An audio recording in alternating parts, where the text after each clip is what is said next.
Good afternoon, everyone. We still have people coming into the room. There's many seats up here, so please make yourself comfortable. It is my honor to welcome you to this important workshop as part of AI for Good here in Geneva.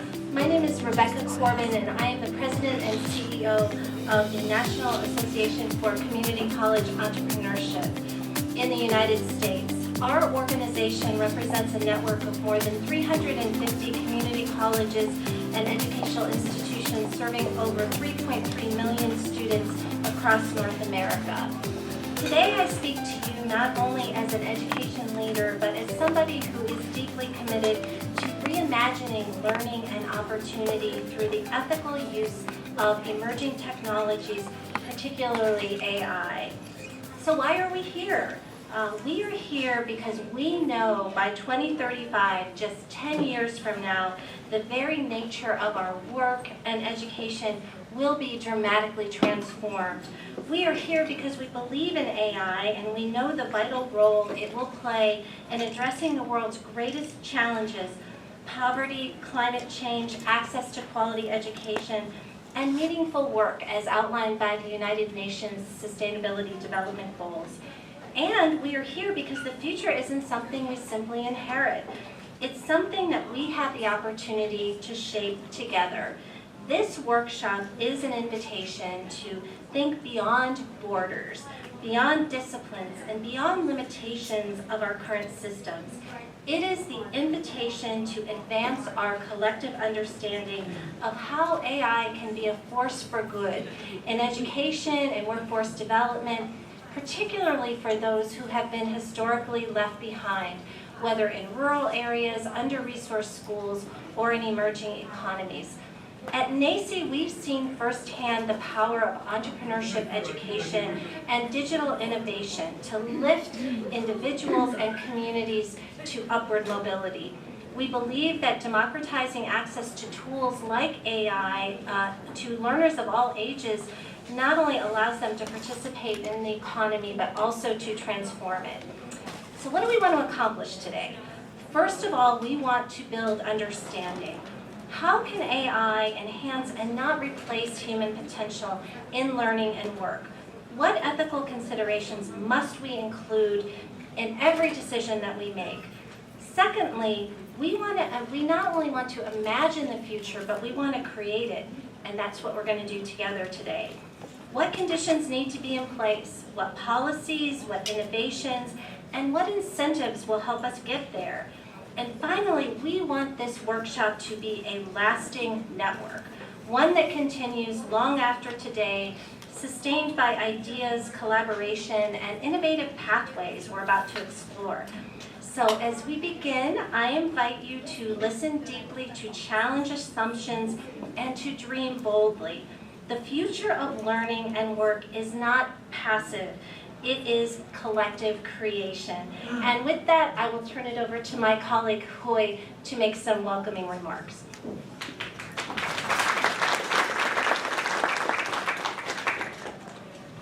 Good afternoon, everybody. All right. So thank you so much, Dr. Corbin. Just really excited to be here as well. So my name is Nguyen. I'm the co-founder of Solve Community Challenges.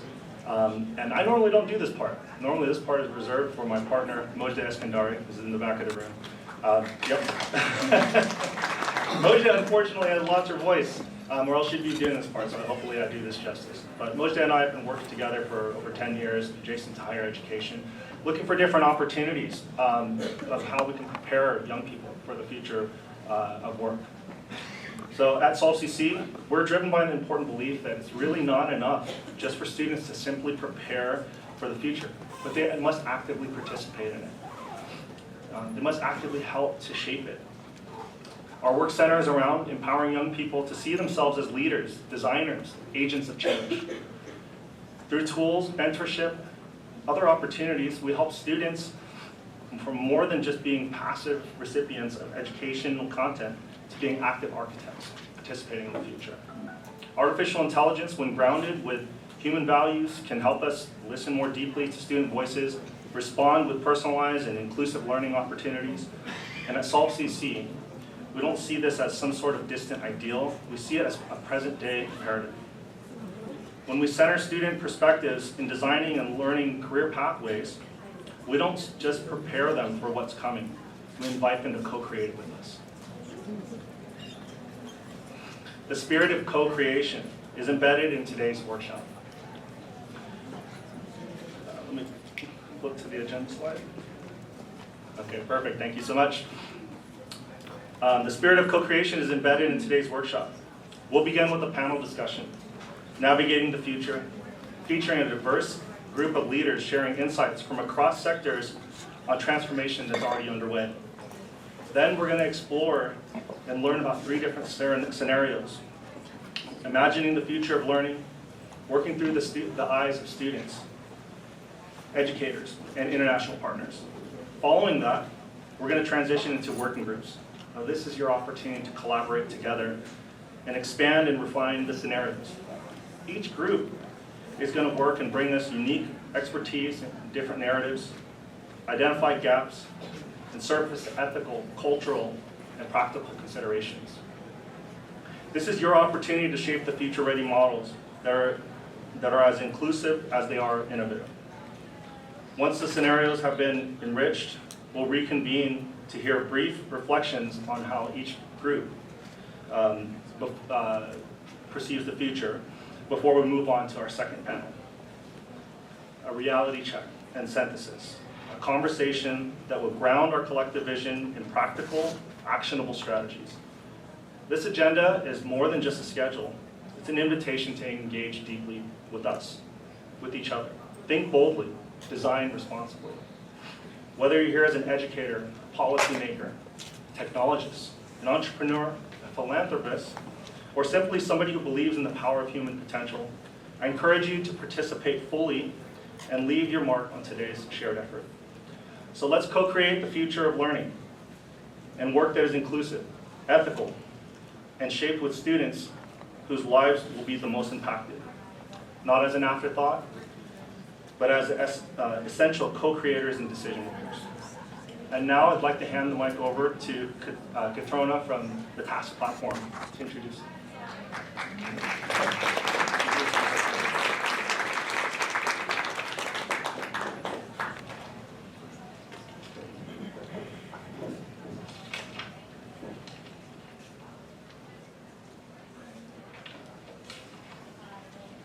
Okay, and before we go to Kitrhona, thank you so much. We are going to talk just briefly about visualizing futures and distilling the scenarios. So again, it's a pleasure, and thank you again to Murdaugh Eskandari, who is really the inspiration for this. And we also thank Kitrhona for moderating the conversation and grounding our conversation.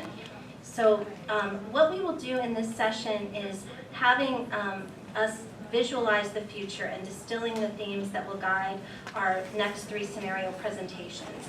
These scenarios are focused on the student, the educator, and just giving you a preview of that, we want you to think about that as we enter into the panel that Kitrhona would lead. So think about your part as being next. And so Kitrhona, I will welcome you up to the stage now.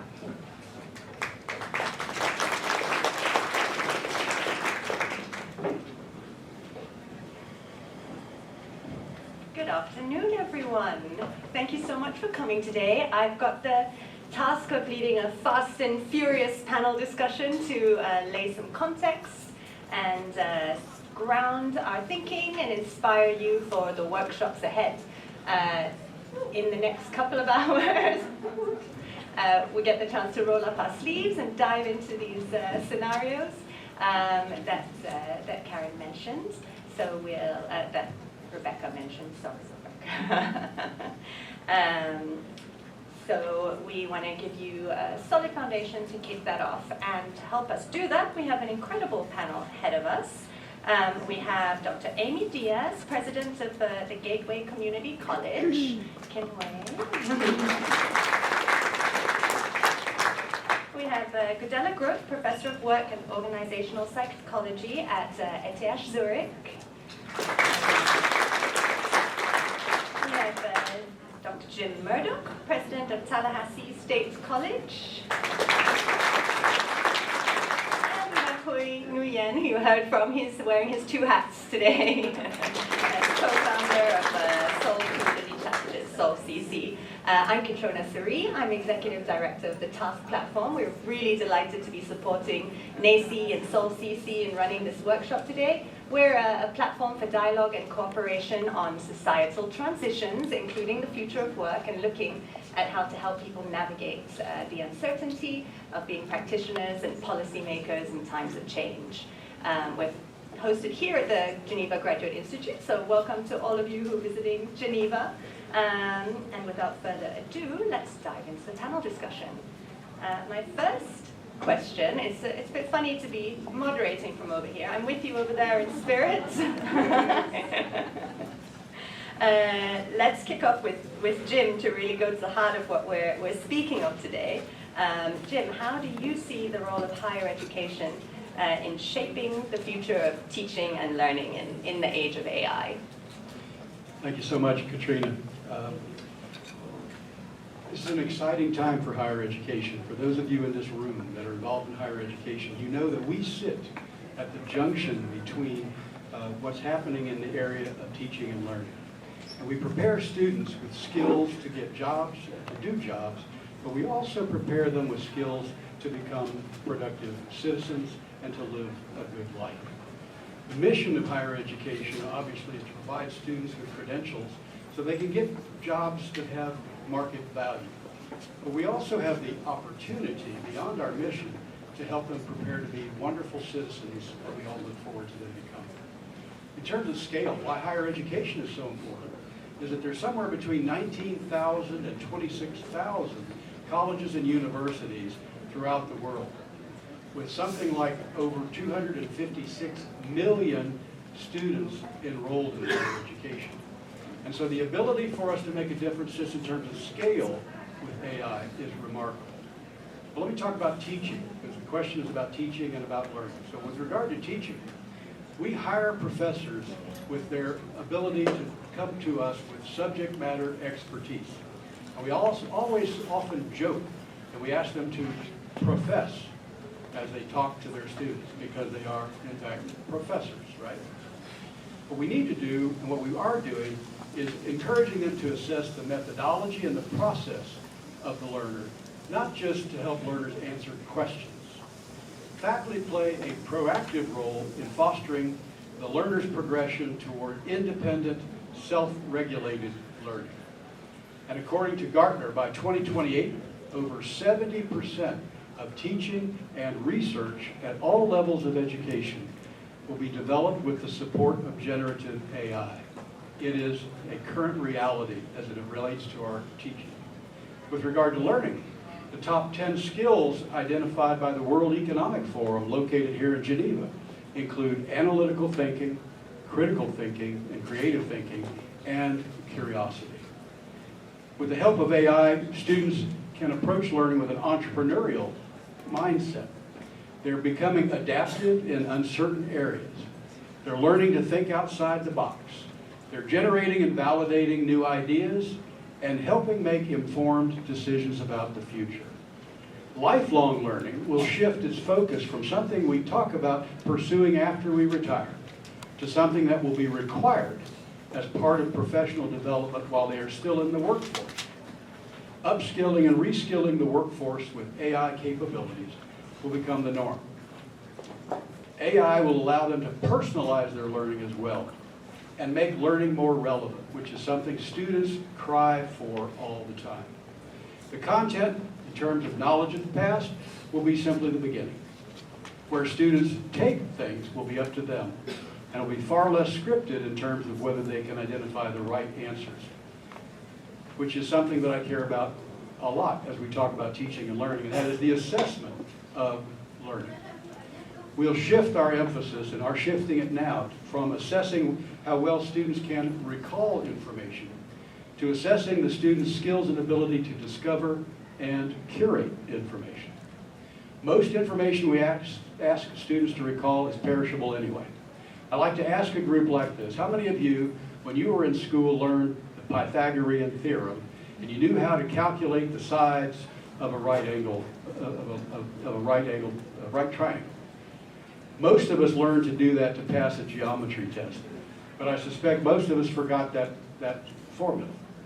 My suggestion is, as we think about AI in the future in terms of assessing things, we need to develop a mindset that for most of us, what we need to be able to do in life involves the notion that life is an open book test. Most of us can look things up. Most of us can find things, and certainly with the help of AI, we can find answers to anything we want. And that is the durable skill that I believe we need to encourage our students to develop, and the durable skill that our faculty and professors need to help our students develop going forward. Thank you for the question.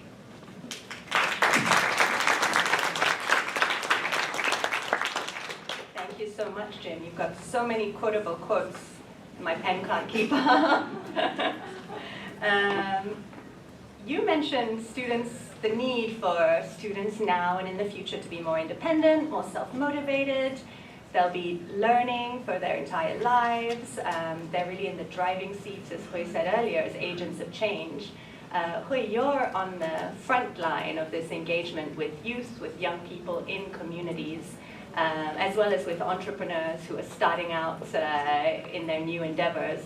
What fears and aspirations are you hearing from these young people and entrepreneurs as they embark in this space of learning and work in a new context? Sure, thanks for the question. And Jim, those are really inspiring answers. I think that a lot of the things that you said actually resonate with what I'm going to talk about today. So first off, I just want to acknowledge that I'm a little bit different from our panelists here, and maybe some of you in the room. I actually don't come from higher education. I've never worked in higher education. I'm a business guy. I've worked in big tech, many startups. I've started and failed many businesses, so I'm a little bit different here. And hopefully I can share a little bit different perspective. One of the things that I've seen after talking to educators and teachers and working alongside them for over 10 years is we're really all trying to work on the same common goal. We're trying to prepare our students and youth in general for the future of work, whatever that is. After seeing all the headlines for the past couple of years around AI replacing jobs, colleges not being able to keep up with technology, not being valuable anymore, I think that it's important that we recognize that everybody is asking the same thing. Whether you're 20 years old or you're 50 years old, you're trying to figure out, how do I fit into this world of work as we see it today? Am I still relevant? So let's start with the student's perspective. The fear is real. A lot of these students are graduating college, going into a time where the job market is quite uncertain. But I think that one of the most pressing things that they're experiencing is they're seeing those jobs that used to be that foot in the door for them.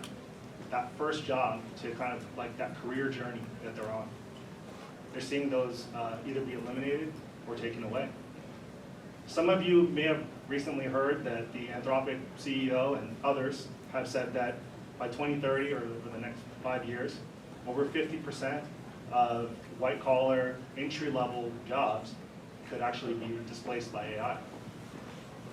And the entry jobs that remain, if you've ever looked at any of those job descriptions, not only does it require a college degree, but it also says you need 2 to 3 years of relevant work experience. So can you imagine graduating from college and going out, and then these students, rightfully so, are thinking, what did I spend the last 4 years of my life in college to learn? When I don't even have that opportunity to be qualified for entry-level positions out there. So that's some of the fears that are out there, and that's just not anecdotal. I think that we really read the headlines a lot, and we see that things about job displacement and things like that. But in addition to the work that I do with SolveCC, I'm also the Chief Education and Career Development Advisor for a company called Intelligent.com. What we do is we actually survey thousands of businesses on a regular basis to try to get a pulse on the job market, what's happening out there. So last year in 2024, one particular survey comes to mind. We surveyed about 1,000 hiring managers and asked them, what do they think about how valuable a college degree is, and what part of that decision-making process, what part of that, how much weight does that actually carry? 45% of respondents said that they plan to eliminate college degree requirements for entry-level positions in 2025. And when they were asked why, is that they value experience over degrees, experience over higher education. We did a follow-up survey, and a resounding 75% of respondents said that 75% of respondents that actually eliminated college degree requirements said that it was beneficial for the company. Let that sink in for a moment. Talking to a room full of higher education professionals. I know that you guys all want to come out and jump me after this, but that's the truth. That's what we're seeing out there, right? So now for the flip side, what are students optimistic about? Right? There's tons of aspirations out there. They're looking at AI as a way for them to create new jobs that don't currently exist today. This is by far the most highly skilled generation to enter the workforce today. Right? They are digital natives. They grew up with a phone in their hand. They use all of the different apps and platforms out there. They don't need a textbook or a manual to show them how to use technology. They're tired of listening to people who have never been in business tell them about how to do business. They really want access to tools, to real projects, and learn from people that are actually doing this right now. And I think that's the point. They see a lot of their peers that are doing this. There's access to information that's out there, and they see people that are like them, from similar backgrounds to them, that are doing this. These are real opportunities for them, and it's a very aspirational time for them, despite all of the fears that they have about getting entry-level jobs at large corporations that are out there. So from the business side, the fears are different, but it's just that same existential kind of crisis that they're experiencing. They're seeing cracks across the board within their organizations.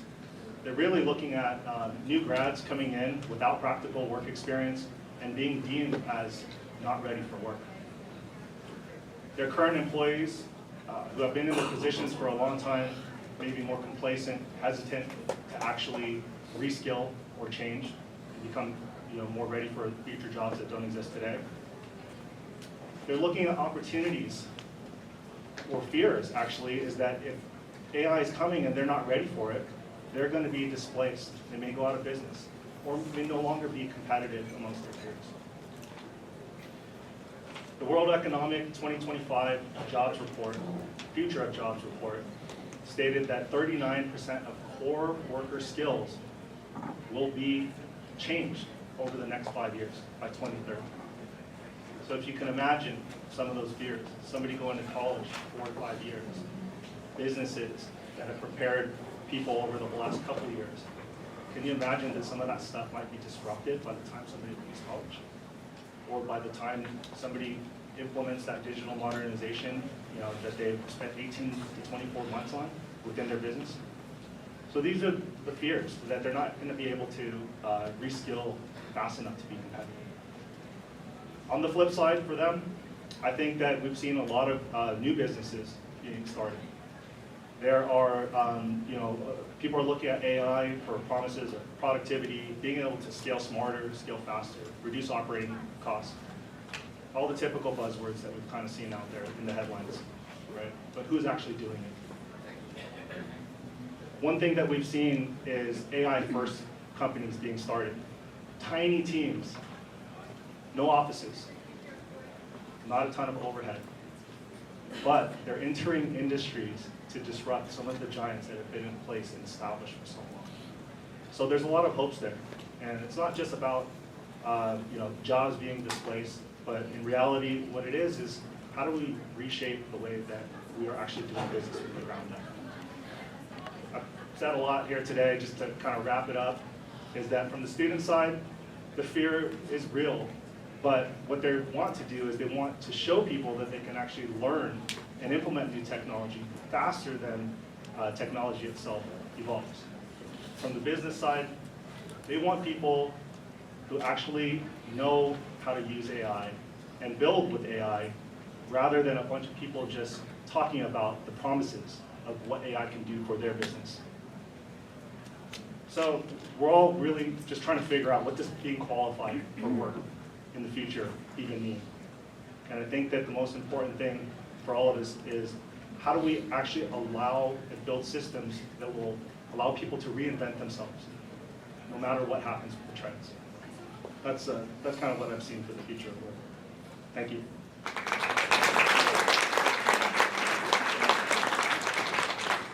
Thank you so much, Hui. We're moving on to our next speaker, who's also a little bit different on the panel as the only European on our stage today.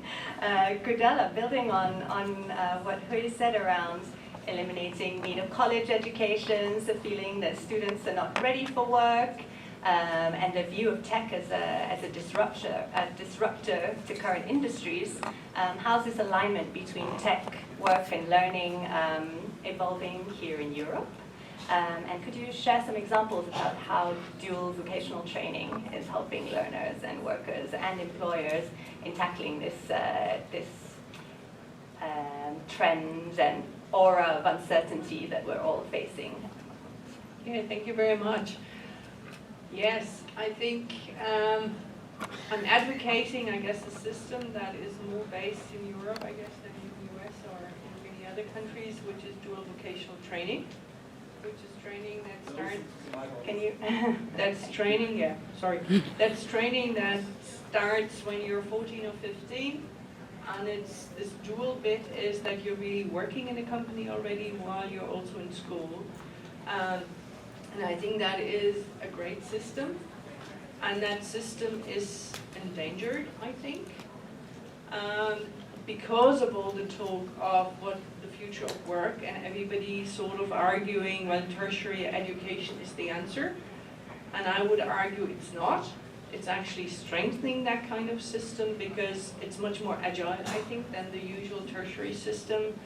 Because, for instance, in Switzerland, I mean, these curricula are currently looked at or continuously looked at because employers, I mean, they get these apprentices, right, and they will only hire them when there's some sort of education that they think is relevant. And if they feel a vocation is going out of business, then they will say so, and they won't hire these people anymore. So there's a constant pressure to adapt.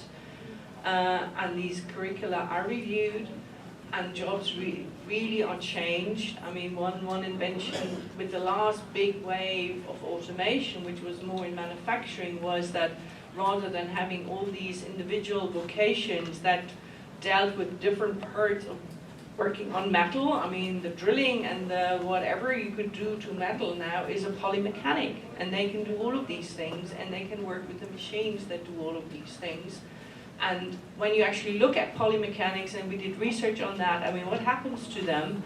Interestingly, 10 years after they finished their education as polymechanics in these companies, they actually all left. And they say, oh no, I mean, this is obviously not good. But it actually is good because they moved on to then being maybe in technical colleges, being at my university, the ETH in Zurich, and really moving on into tertiary education, but later, and always with this background of having worked in a company and knowing the stuff from the ground up. So that sort of adaptability and kind of whatever, transparent and system that allows you to move along to different vocations and then eventually also tertiary education professions, I think is a great answer to the current kind of questions around the future of work. And maybe just to add one bit to that, I mean, we did a project together with a government agency here in Switzerland around this question, because we were wondering about, is that really right, this call for more tertiary education? Doesn't that scare people away from these vocations? And we picked a number of these vocations, among others the polymechanics, but also cooks and gardeners, just to see, I mean, what keeps them in their vocations, or what drives them away, or where are they driven away? And technology is actually a big answer there. I think most of the people weren't really afraid of that technology, but they were more saying, hey, this actually makes our jobs future-proof, makes it more interesting. So any chance we have to grow with the technology, we actually really like. And then, I mean, that's part of that system also, that eventually, I mean, when you're then in a company, in that vocation, that you then become actually a teacher to the new apprentices. And that again is, I think, another move into a different field, becoming more of a teacher than maybe your original vocation, which again makes it more interesting, really makes career paths that I think are very, very relevant. So in that sense, and I think we will hear more from you about that, because I think many countries are actually looking at this system as, again, a way of doing all these things that you mentioned to help people. And maybe one last point, sorry, maybe I'm too long. I think it's important in this kind of looking at students, looking at educational institutions, but also looking at employers. And I think they really need to be together almost like in a tripartite system, because it cannot be that the risk of, will I have a job, and what kind of job, and can I make a living with that job, and can I even have a meaningful job, that risk is solely on the shoulders of students, right? I mean, this risk needs to be shared, and I think this vocational training system that I try to describe is one way of, I think, of sharing it.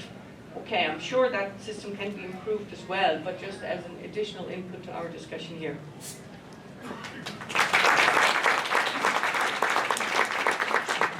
Thank you so much, Gudela. Amy, I'd love for you to build on that thinking a little around the potential for growing alongside technology. How do you, what opportunities do you see for rethinking and better aligning learning and work through artificial intelligence? Thank you for that question. So I lead a college named Gateway Community College in Phoenix, Arizona, in the southwest part of the United States in the desert, and Jim is across the states from me in the state of Florida. But he and I are representing the leadership perspective of running 2 community colleges in the United States, with the recognition that we need to evolve and change as well. So from where I sit, as someone leading a college deeply embedded in both workforce development and student success, I see AI not just as a set of tools and capabilities, but as an inflection point for reimagining the relationship between learning and work. The challenge we face is somewhat structural. Education has traditionally been supply-driven. Students take courses, they earn credentials, and they hope the labor market aligns to what they've just done. But AI offers us the opportunity to flip that model, shifting toward a more demand-driven and adaptive learning ecosystem. So there are 4 opportunity areas that I'd like to share with you where I believe the shift is most visible right now and where the potential for impact is potentially greatest. And I think you'll hear that I can weave some of what we've heard from our other panelists today together through these 4 examples. The first is adaptive learning for real-time workforce alignment. So think about using AI-powered tools to forecast industry trends and to highlight emerging skills, allowing colleges to align curriculum with market demands practically in real time, maybe in real time. An example might be a dashboard that analyzes job market data to recommend updates to course offerings at the colleges. AI enables the creation of modular, up-to-date content tailored to industry changes. So an example of this might be interactive courses that automatically update to reflect the advancements in like AI ethics or quantum computing. So that was the first. The second opportunity that I see is personalized learning pathways, and we heard Jim talk a little bit about that, and I think like you were alluding to that as well, that that's what students would like to see. Well, we know AI can design tailored learning paths based on individual skills, career goals, and student preferences. Consider a student interested in cybersecurity that might follow a pathway focused on ethical hacking, legal frameworks, and AI applications in security, because those are the 3 areas that they are most interested in. They could literally build their own educational program that leads them to that unique job.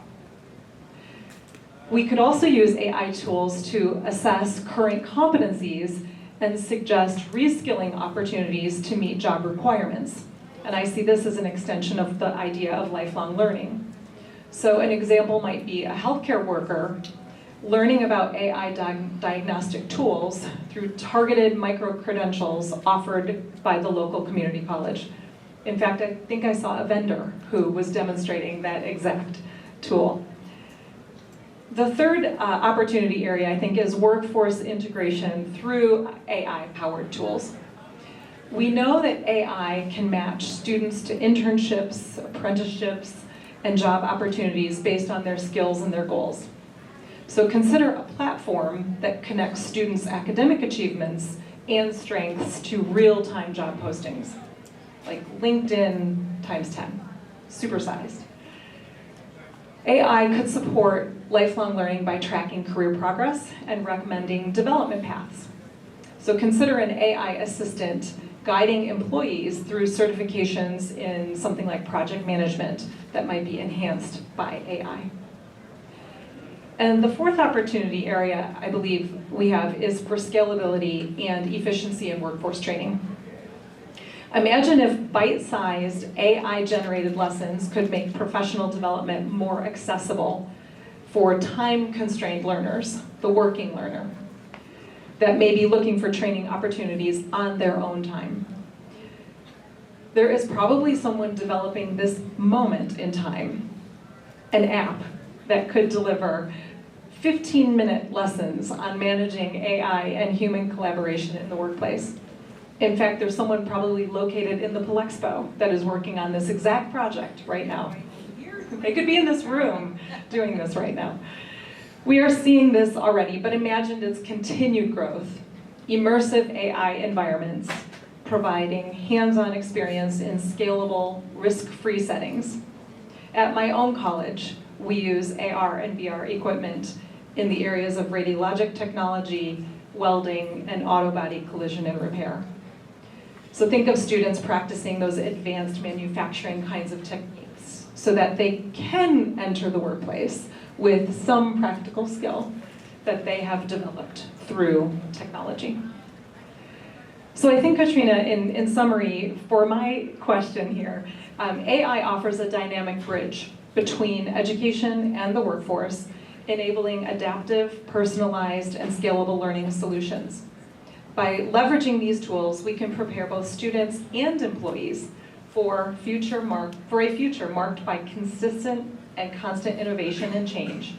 And to quote my colleague, just enough, just in time. Thank you.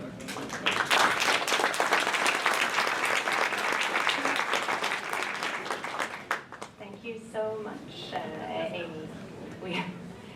We're going to get in as many Jim quotes as we can through the course of today. We have a little bit of time left on the panel, so I'm going to take advantage and come to you, Jim, for a last question, if that's all right. You've spoken to us a little bit about how you've been rethinking your infrastructure within your college and your institutional design to accommodate these shifts in AI. I think that can really help ground the thinking of participants on making this practical. Could you say a little more about that for us? Oh, I'd be happy to. So let me start with, we are undertaking what I would consider to be a really bold initiative to rethink the academic library. On our campus, our library, and I assume it's everywhere, is a massive place in which we store the knowledge of the past. And we are in an effort to change that relationship between the student and knowledge of the past by turning a library from an archive to an arena. We are embedding academic champions, AI champions, creating communities of practice amongst our professors who are early adopters. I will hasten to say, for those of you who want really practical advice, don't try to get everybody on board. Start with early adopters. And so we have started with our early adopters and encourage them to help us rethink how we transform that academic library by using AI to allow students to interrogate that information that we contain, all that knowledge of the past, so that they can make that information more relevant. Students want relevance. And AI gives us the opportunity for relevance like we have never had before. Thank you. Thank you so much.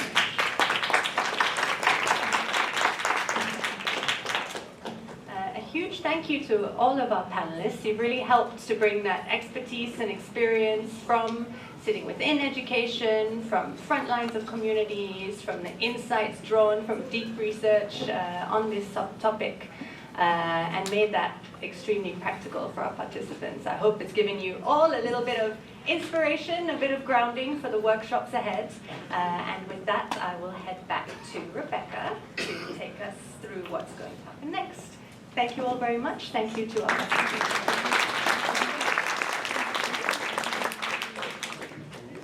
Thank you so much to our panelists and to you, Kitrhona, as well for really kind of shaping what we're going to be interacting with. So as we start to think about this, as I mentioned a few moments ago at the beginning, we really want to try to visualize the future and distill these themes, because one of the things that we know is that imagination can be very powerful. It helps us challenge assumptions, inspire design. It aligns action with purpose. So we have co-created and designed this experience, and we know that it will actually cause us to lean into a space of discomfort, but we are going to take action at the end. And so one of the things that we want to do is explore the future of learning and work, what it could look like through three distinct lenses: the student perspective, the educator perspective, and the European institutional view.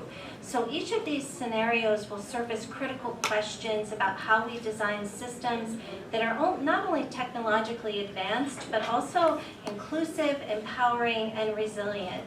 And we do this at NACCE as we approach our work with what we call practical imagination. So we ask, how might we design a more human-centered future using AI and emerging technologies, not to replicate the old systems, but to reimagine them to serve a broader and more diverse population? So as we guide our exploration, as you hear from our next three speakers, we want to think about four foundational principles for future readiness. The first is access. Who is included and who is left out? The second is agency. Do individuals have the power to shape their own learning and career paths? Importantly, number three is authenticity. Are systems and solutions grounded in real-world relevance? And finally, we want to look at adaptability. Can our institutions evolve as quickly as the world around them? So these principles will anchor our discussions and help us envision bold, actionable pathways. And before I turn it over to our first speaker, I want to also call for curiosity. As we do a deeper dive into the three scenarios that you'll hear from next, I encourage you to not only engage with your own expertise, but to be curious. Think about, what is your role in shaping the future? Who might you need to collaborate with? And how can you ensure that technology serves humanity and not the other way around? So at NACCE, we're committed to these questions. We're building tools and partnerships. And so let's listen closely, let's imagine boldly, and let us shape the future not only as a series of inevitabilities, but as a collective act of intention. So I'm going to turn it back to my colleague Hoy to go through the first scenario.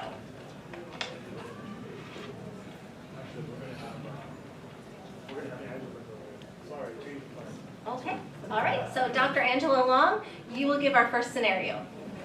Thank you. Thank you. So good afternoon, everyone. So before I give you the scenario, raise your hand if you think we are living during one of the most extraordinary times in human history. Look around the room. How many of you believe that you have a place, that you were born for this time to make an impact? Raise your hand. If you did not raise your hand, I want to remind you that it only takes one person to change a system, a nation, for good or bad. So be the one that changes it for good. Oh. No, yes, I'm going into my scenario. Okay. Yes? Okay. No problem. So again, my name is Angela Long, and I want to acknowledge the amazing panelists that just presented. We're going back. Oh, you know what? This is part of, there we go. Perfect. I'm just here to support. So thank you for that. So good. I'm thrilled to be here. Beautiful audience. This is an exciting time that we have that we're alive today. And so I want to talk about future-ready campuses, thinking about from the educator's perspective. How many of you in here are educators, or you're teaching, or you're at an institution of some sort? Amazing, excellent. So probably you think about what are the skills that are going to be required. As many jobs that our students are going to step into, they're going to create. So I want to share the perspective of future-ready campuses. And what are we looking at when we think about human-centered innovation in the age of artificial intelligence? What does that look like? What is your role in it? So think about this, by 2035, which a lot of you say, wow, that's so far off, but really things are moving quickly, exponentially, and you're gonna blink, it will be here before you know it. But artificial intelligence, it's not going to be just an emerging tool. It's going to be embedded, as you know, and actually sooner than 2035 when we think about it. But it's going to be embedded in every aspect of education and workforce, in everything that our students are doing as they're thinking and being. We also are going to see a shift in what? Personalized learning, personalized development. When you think about Amazon, many of you probably order more than you should, but Amazon, some of you have packages every day on your porch. They've learned to personalize the experience. So what does that mean for our students? How do we personalize the learning experience for them? Automated career guidance, our panelists that had talked about, what career mapping is going to look like. So AI, it's going to change how we deliver instruction, how we teach, how we learn, how students think, and how we connect them to the right opportunities. So I want you to stop for a minute and let's pause. I want you to hear what I'm saying, okay? Because a lot of things are being thrown at you. But think about this. We often talk about preparing students for jobs that don't yet exist, but what I mentioned is that many of the jobs that we're about to see, the students will create.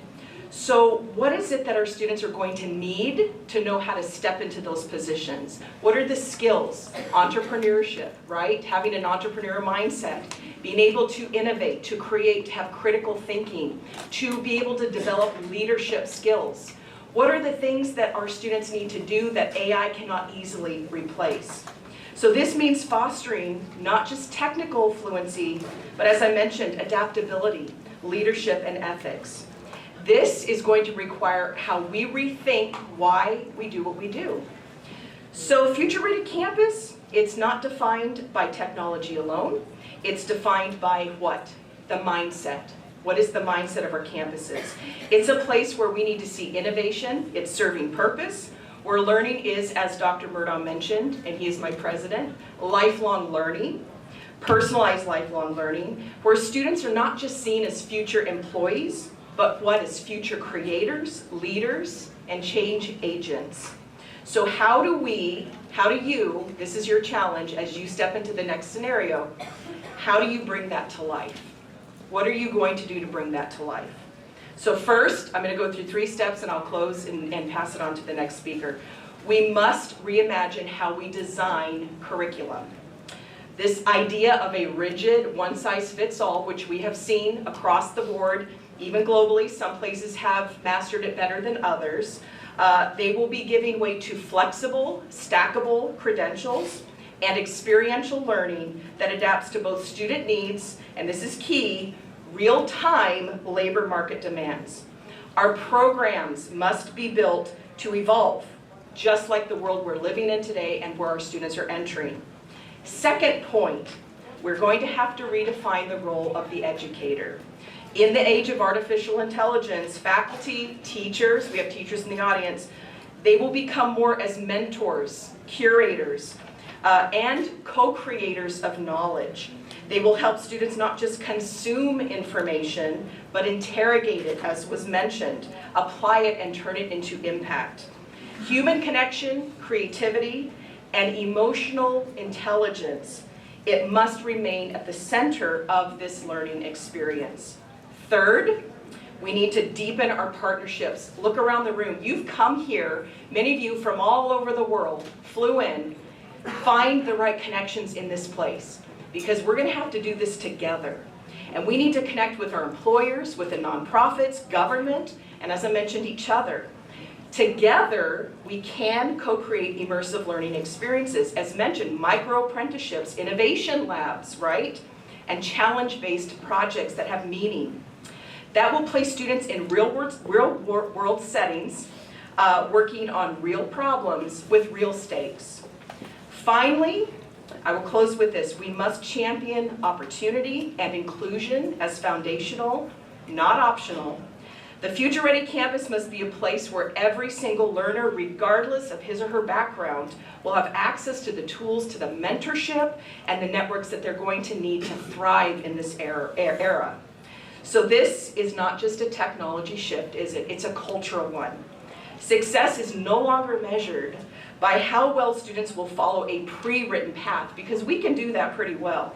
It's going to be measured by how confidently they're going to create their future. And we have to instill that in them. So at my institution of Tallahassee State College, if you want to come visit, we will roll out the red carpet. We're in Florida with my president here. We are exploring this, and this is why we've come to share it with you. We have been focusing on interdisciplinary programs, AI literacy, which is now a mandate within our United States. We are focused on design thinking workshops, just did the Future Ready Library design thinking, and also focused on deeper collaboration with industry. We are working to ensure that our campuses are not only preparing students for the future, but we're inviting them to build it alongside us, as Murdaugh knows very well with SolveCC. So, my question to you is, what might your version of a Future Ready campus look like? I want you to think about that, because you're going to go into work groups in a minute. Is it a place where students learn with AI? Not just about it? Is it a place where failure, and I think this is key, is treated as a step toward innovation? Excuse me. Is it a place where students graduate with a portfolio, not just a transcript? And I will say this, ladies and gentlemen, if you get this right, because you are the AI generation, this is your time. If you get it right, if you learn to lead with courage, and don't just say, well, who am I, one person? Don't think like that. If you lead with courage and clarity, we together can create the campuses that don't just respond to the future of work and learning, but we are actively shaping it. And in so doing, you are going to create inclusive, future-ready institutions where innovation serves purpose and humanity, which is so precious, remains at the heart of every advancement. So with that, I would like to turn it over to my beautiful colleague, Stephanie, who's going to talk about universal passports. Thank you.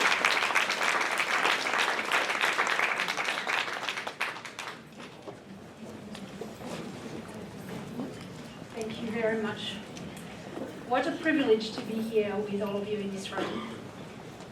It's been quite amazing to hear what Angela had to say, and I'm sure we'll hear also more from Huey. So we're really talking about creating a compelling vision of how the next generation will shape the future for themselves. That's really what's been going on here. And we're really moving from that passive learning to active co-creation.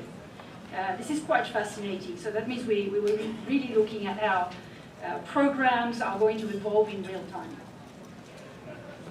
In the scenario that I'm offering for us to work on together, this is not actually Eurocentric, it's a universal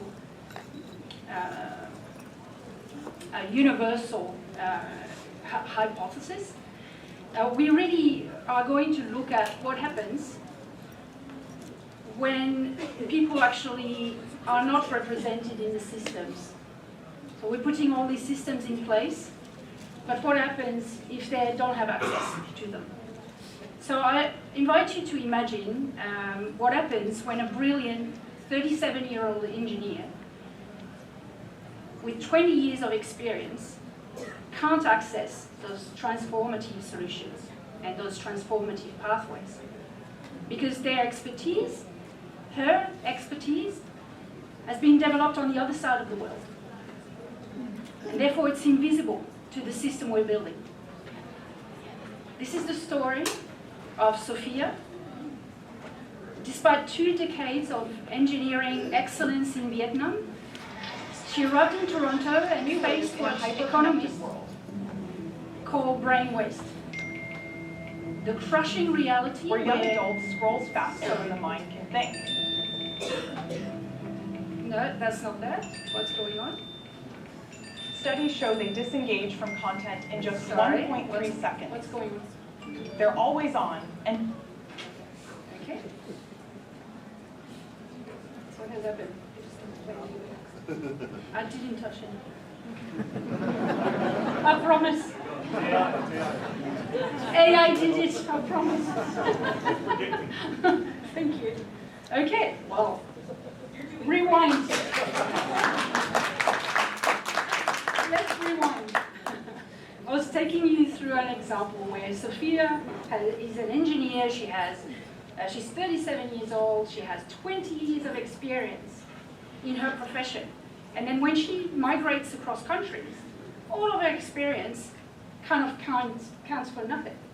It's not recognized in the new society because it's not part of the system. It doesn't fit the boxes. So it's really an enormous problem. It's called brain waste. And you probably all have come across it. You go in a taxi and you talk to people and they're pharmacists, they've done 7 years of training and they're in a new country and they cannot actually work as a pharmacist. So it's not because they lack the skills, it's mainly because our systems can't see them. So Sophia actually represents 281 million migrants worldwide whose expertise gets lost in translations when they cross borders. But what if that wasn't inevitable? So Angela spoke beautifully about reimagining how we recognize success, not by following a predetermined path, but by how confidently people create their own. That's exactly what we're proposing to do in this scenario, where we're looking at a year 2035, where competency becomes sovereign to the individual, regardless of location. Now, let me take you to a future where Sophia's story has radically a very different ending. We're in 2035. We went into that little magic car to move across places, and we have moved through time. And in that year, we have a universal competency passport. It has eliminated brain waste through 3 breakthrough innovations. We have a 360 validation network that authenticates problem-solving approaches through former colleagues, clients, and AI analysis of project outcomes. The network ensures that tacit knowledge isn't lost across borders. We have a second breakthrough, true skill analytics, that flags emerging opportunities in real time and then instantly connects people with targeted micro-learning, but also with practice communities. That means that we can act on the skills before they become obsolete. Finally, we have a decentralized consensus validation that recognizes demonstrated competencies, regardless of where they were developed, allowing expertise from anywhere to receive its true market value. So the result in that year 2035 is that career transitions average just 17 days, with 92% of participants maintaining or increasing their income. That's what I'll be taking you through in terms of an imagined future where we completely change the rules and what happens with that. So now you might find that this scenario of 2035 is fantastical. But we're already testing those future designing principles today. So aside from source transitions, I also teach at RMIT University in Melbourne in Australia. I teach with master's students in design, innovation and technology. And we have an ethical AI futures lab. Through the lab, those students really are going to follow a similar process to what we're going to do today.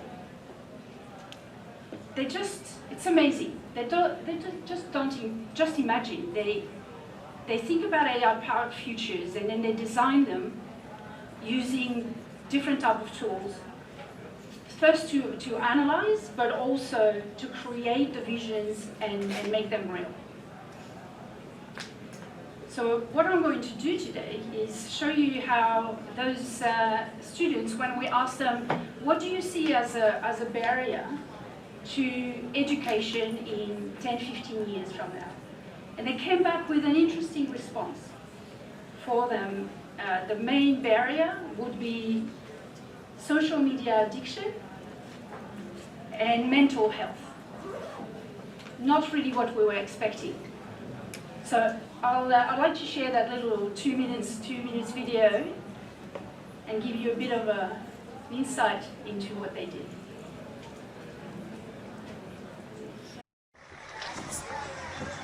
We live in a hyper-connected world. Where young adults scrolls faster than the mind can think.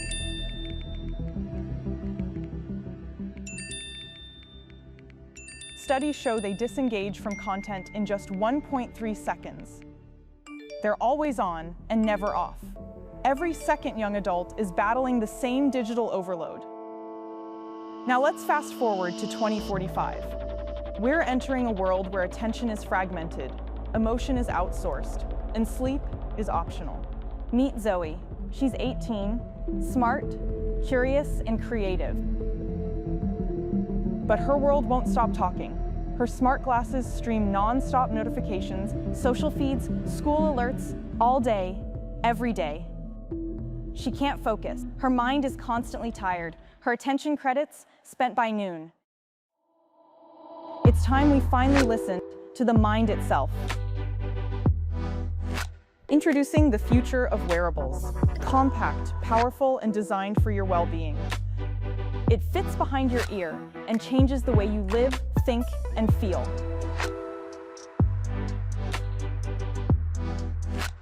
It's a multi-layered ecosystem that understands your mind and body in real time. The skin contact interface listens to your body's signals.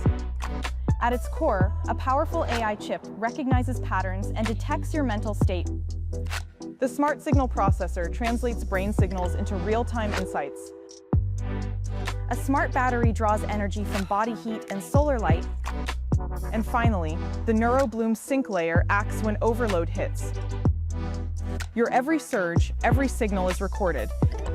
It captures your brain waves, gently intervenes, and brings you back to clarity. Even in rest, it works quietly, creating space for better sleep and deeper restoration. With the NeuroBloom mind map, Zoe sees her emotional landscape, patterns of stress, calm, focus. Now Zoe isn't just surviving the noise, she's mastering it with awareness. A patch so smart, so seamless, designed with intention to reclaim future. Start your journey with NeuroBloom today. We live in a hyper-connected world. Isn't it amazing? I can't help but be so proud. There's another 4 or 5 others. These products don't exist. They created them from scratch. That's what I find incredible. You give the tools to students. You give them really, really complex problems to work on the sustainable development goals and how they see their futures, and say, okay, can you imagine how AI could help you through this? And then they come up with these things. They imagine that attention would be such a rare commodity that there would be a market for it. Incredible stuff. Sorry. I'm just a bit too excited. So it's not just about creating compelling visions, but like micro-apprenticeships and also the future-ready campuses, this work really demonstrates that when you give people tools to turn information into impact, they create solutions we never imagined. The quality of the students' work is an example, showing how really something profound about human potential when properly supported. So this is why actually we founded Source Transitions as a lab for bottom-up innovation. We know that the most transformative AI applications emerge when tech serves diverse needs rather than optimizing for the most resource-rich users. Which brings us to why your participation today really matters. You'll see the 3 scenarios, and we're sharing them with you, and they're not just thought experiments, they are really an invitation to co-create. To co-create the pathway that will make those futures possible. In our 3rd scenario, we ask you to empathize with Sophia, to imagine a world where universal competency passport eliminates brain waste. Because if we get it right, if we design systems that recognize competencies wherever they are developed, we don't just transform individual lives, we actually unlock the distributed intelligence our world desperately needs. Thank you very much.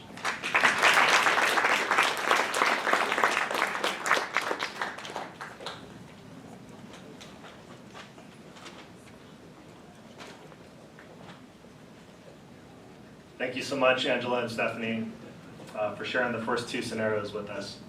Now I'm going to share a little bit of background about the student vision scenario. This year, SolveCC partnered with NACCE and Dr. Rebecca Corbin to fully sponsor a Future of Work challenge. Our goal was not just to prepare students for the future, but it was really to help them believe that they actually have a role in doing it. As an organization at the intersection of education, community development, entrepreneurship, SolveCC offers a new lens.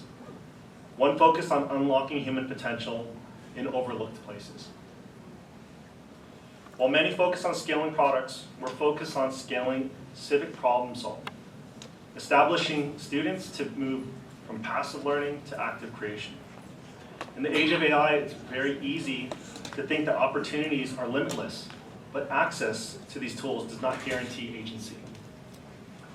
What's still missing are pathways, the support systems, and the belief structures that help students act meaningfully in shaping the future. That's where SolveCC comes in. Here's a quick highlight video of some of the submissions for our Future of Work challenge this year. This is an ongoing challenge, and so we have hundreds of videos that have come in, and so it's great to see so much participation. But this is just a quick highlight.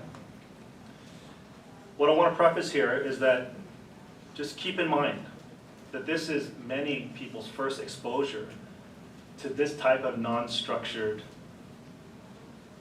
project, hands-on project. And really, their first exposure and thought to what's happening with AI.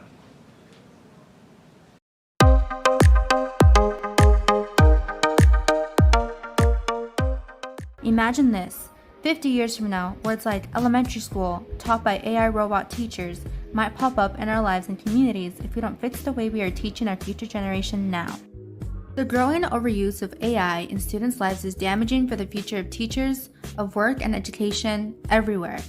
We don't have to take it away, but there has to be a limit to it so we don't further doom ourselves and rely on an artificial intelligence that steals our human knowledge, and to focus on learning more in a new and integrated way, which I believe could be the future of work of education. My name is Cho. I'm an MJC theater student, and this is Behind the Curtain, a look into the future of theater.